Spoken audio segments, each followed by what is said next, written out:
Then came a man by the name of John F. Kennedy. In 1961, he stood in front of the nation and made one of the boldest promises in modern history.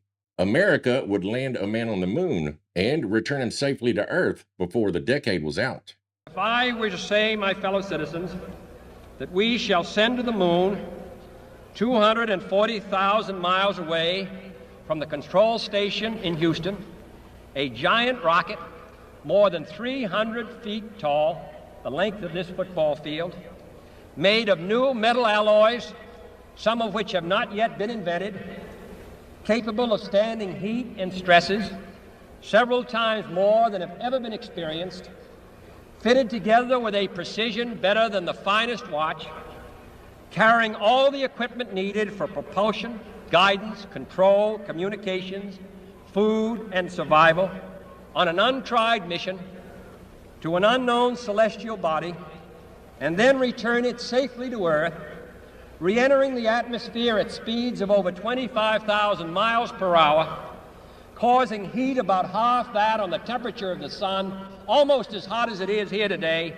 and do all this, and do it right, and do it first before this decade is out, then we must be bold. Now, understand, that wasn't a suggestion. That was a deadline. And now, the clock, it was ticking. NASA has less than 9 years to do something that no human being has ever done before, all while using technology that looks primitive compared to the stuff that we're carrying in our pockets today. Now, I want you to let that sink in, guys. There were no modern computers, there was no internet, there was no decades of previous moon landing data, just pressure, money, national pride, and the whole world watching. Now, I'm going to be honest, when the stakes, they get that high, people start asking uncomfortable questions. Because history, it's shown us something over and over again. When governments need a win badly enough, truth can sometimes get flexible. Now, does that mean that the moon landing was faked? Not necessarily, but it does explain why some people, they refuse to accept the story at face value. Because from day one, this wasn't just a mission. This was a symbol.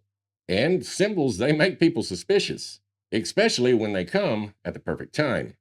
So, before we even talk about flags, shadows, missing stars, or studio theories, you have to start right here. America, we needed that victory. And millions of people believe that that need is exactly where the theories, they began.